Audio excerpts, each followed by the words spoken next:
কেউ বা সিকি পয়সা ধারে না যায়। হে হ্যালো এভরিওয়ান, কেমন আছো তোমরা সবাই? আশা করছি ভালো আছো। আমি তো খুব ভালো আছি। আর চলে এলাম নতুন আরেকটি ব্লগ নিয়ে। তো থাম্বনেল আর টাইটেল দেখে তো বুঝতেই পেরে গেছো আজকের ব্লগটা কী নিয়ে। তো মিস করো না, পুরো ব্লগটাতে কিন্তু অনেক ইন্টারেস্টিং জিনিস আছে।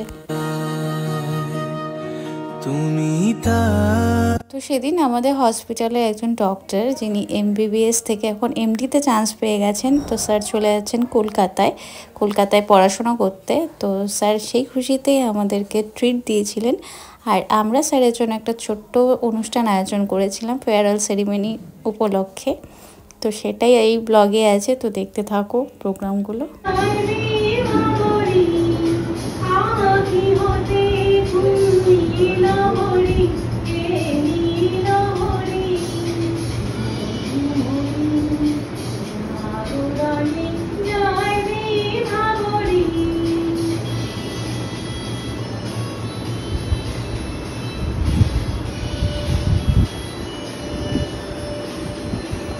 বৈদ্যসাগরের ফেয়ারওয়েল উপলক্ষে তো এই ভারাক্রান্ত মুহূর্তে অ্যাকচুয়ালি তো এই সময় আমাদের কি বা উনি বৈদ্যসাগরের হাতে মানপত্র এবং বুকে তুলে দিচ্ছেন। তারা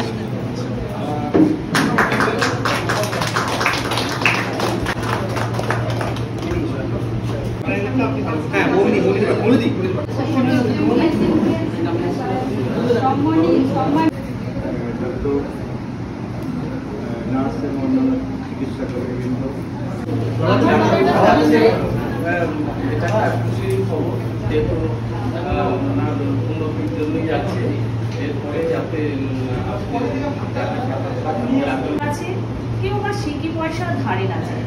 কতকটা যে স্বভাব তাদের, কতকটা বা তোমারও ভাই, কতকটা এই ভবের গতি সবার তরে। তো সবাই মোটামুটি গান, নাচ, আবৃত্তি এবং অনেকেই স্যারের সম্পর্কে অনেক কিছু বলেছে। তো এগুলো হওয়ার পর আমরা স্যারের জন্য কিছু ছোট ছোট উপহার এনেছিলাম, তো স্যারের হাতে ওগুলোই তুলে দিচ্ছিলাম।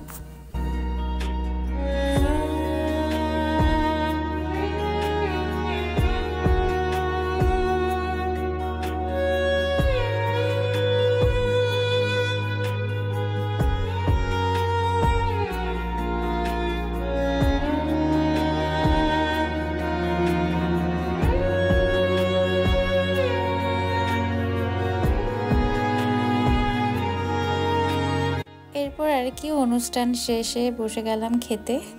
খাওয়া দাওয়ারও সেদিন সত্যি খুব ভালো হয়েছিল। অনেক কিছু আয়োজন করেছিলেন স্যার আমাদের জন্য, আর প্রতিটা আইটেম এত টেস্টি হয়েছিল, মানে দারুণ।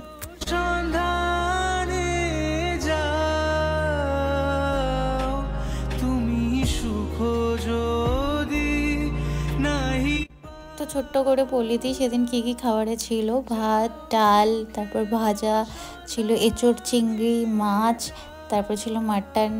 আর সবগুলো খাবার সত্যি অনেক টেস্টি ছিল। আর শেষ পাতে ছিল কালাকাত, মিষ্টি, চাটনি, আর ছিল আইসক্রিম। ভালো কোনটা তাও বেশি ভালো?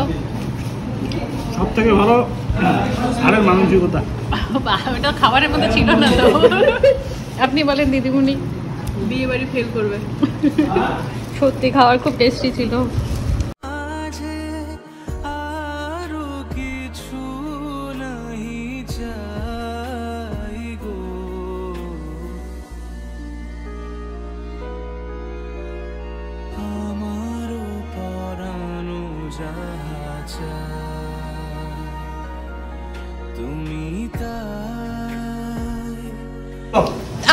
আপনি কেমন খেয়েছেন? আমি এখনো খাইনি, খাবো এখনো। আপনাদের কাছে শুনে চাচ্ছি যে কেমন রান্নাটা হয়েছে। অনেক ভালো হয়েছে, ফাটাফাটি। কেনজিদা খাওয়া কেমন হয়েছে? খুব সুন্দর, খুব ভালো হয়েছে। সব ডায়লগ দিতে এসছে।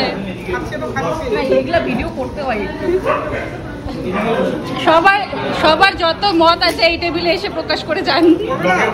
আমার ভিডিও বলে দিলাম।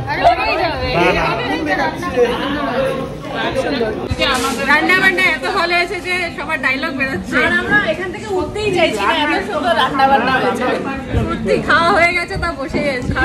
তো এই ছিল আজকের ব্লগ। স্যার খুব ভালো থাকবেন, ভুলে যাবেন না কলকাতায় গিয়ে, আর কোচবিহারে এলে অবশ্যই আমাদের সাথে আবার এসে দেখা করবেন।